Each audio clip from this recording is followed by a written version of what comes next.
अभी सारिका रसोई में विवेक का नाश्ता और दफ्तर ले जाने का टिफिन तैयार कर रही थी कि अचानक सासू माँ बिमला की आवाज़ आ गई। अरे बहू, लल्ला उठ गया है और रो रहा है, लगता है भूखा है। 4 माह का अंश आजकल बहुत तंग करने लगा था। परंतु सासू माँ की आवाज़ आते ही सारिका सब काम छोड़कर झट से अंश को अपने कमरे में जाकर दूध पिलाने लगी। नन्हा सा पेट बस 5-7 मिनट में ही भर गया और सारिका अंश के संतुष्ट और हंसते चेहरे को अभी निहार ही रही थी कि सासू माँ बिमला कमरे में आकर गुस्से से बोली, अरे वहाँ विवेक को दफ्तर जाने में देरी हो रही है और तुम्हें बेटे से खेलने से फुर्सत ही नहीं है। लाओ इसको मुझे दो और विवेक को ढंग से दफ्तर भेजो।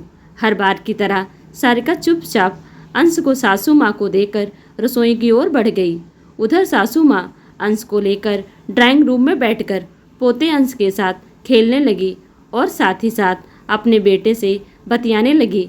शारीरिक रूप से स्वस्थ सासू माँ यदि 5 मिनट रसोई घर का काम देख लेती तो क्या हो जाता, परंतु शायद बहू के आने के बाद जैसे हर सास रसोई घर का काम भूल जाती है या बहू के होते हुए काम करना अपनी तौहीन समझती है, बस ऐसे ही कुछ विचार सारिका के दिमाग में उमड़ घुमड़ रहे थे। उधर पेट भरा होने के कारण अंश भी अच्छे से खेल रहा था। इतने में देवर और ननद भी कॉलेज जाने के लिए तैयार हो गए तो उन्होंने भी सारिका को नाश्ते के लिए आवाज़ लगा दी। एक मशीन की तरह सारिका सारे काम कर रही थी। कल को पूरी रात अंश की वजह से सो भी नहीं पाई थी।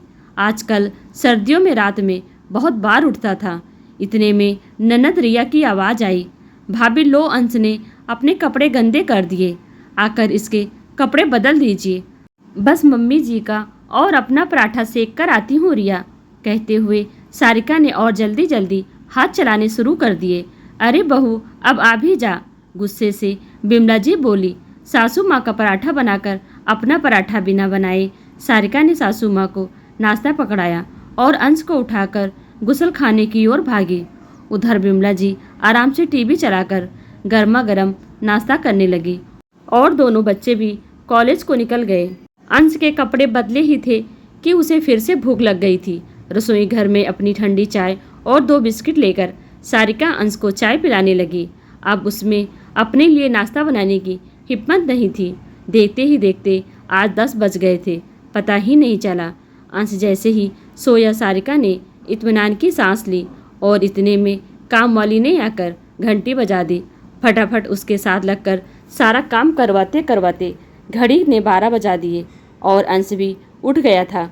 सासू माँ भी मंदिर और अपनी मित्र मंडली से मिलकर घर आ गई थी। चल अब अंश की मालिश करके उसे भी नहला धुलाकर मुझे दे दे, सासू माँ ने आदेश दिया। आधा घंटा अंश की अच्छी सी मालिश करके नहलाकर उसको सारिका ने दूध ही पिलाया था कि अंश 2-3 घंटे के लिए सो गया। उसे सासू माँ के पास लिटाकर सारिका खुद घर के बचे हुए कामकाज करने लगी। दोपहर का खाना खाकर 2 घड़ी आराम करने ही लगी थी कि अचानक अंश उठ गया और फिर रोने लगा। बहू देख इसको क्या चाहिए, कहते हुए अंश को बिमला ने सारिका को थमा दिया। शाम को यही सब कुछ भी लगा रहा। यह तो हर रोज की ही बात हो गई थी। जब अंश खेलता या हंसता तो तुरंत उसकी गोद में से लेकर परिवार के सभी जन उसको खिलाने लगते, परंतु उसके रोते ही तुरंत अंश को सारिका की गोद में पकड़ा दिया जाता था। रात को जब सब खाना खा रहे थे तो अंश अचानक रो पड़ा। विवेक ने सारिका को उसको थमाते हुए कहा, इसको संभालो, हम लोग आराम से खाना खा लें। सारिका के सब्र का बांध टूट गया। 4 महीने से यह सब कुछ चुपचाप देख रही थी। गुस्से में बोली, एक बात बताइए, क्या सिर्फ रोते हुए बच्चे पर ही माँ का हक होता है? जब अंश खेलने के मूड में होता है तो उस समय मैं रसोई घर में सबकी फरमाइश पूरी करती हूँ और जैसे ही यह रोने लगता है तो इसको मेरी गोद में थमा दिया जाता है। आखिर मुझे भी तो अपने बच्चे के साथ खेलने का मन करता है। ऐसा कब तक चलेगा? सोच रही हूँ कुछ दिन के लिए माँ के घर रहकर आती हूँ, क्योंकि यहाँ पर तो मुझे अपने बच्चे के साथ समय बिताने का मौका ही नहीं मिलता और मैं उसके बचपन को जी भी नहीं पा रही हूँ। सारिका की बात ने विवेक को भी हिलाकर रख दिया था। और बिमला जी की भी आंखें नीची थी। मन ही मन सोच रही थी कि बहू तो जो कह रही है ठीक ही है, इसलिए पहली बार उन्होंने बहू का कोई विरोध नहीं किया। सारिका नम आंखों से अंश को उठाकर चुपचाप अपने कमरे में चली गई। आज सारिका का सवाल बिमला और विवेक को पहली बार निरुत्तर कर गया था।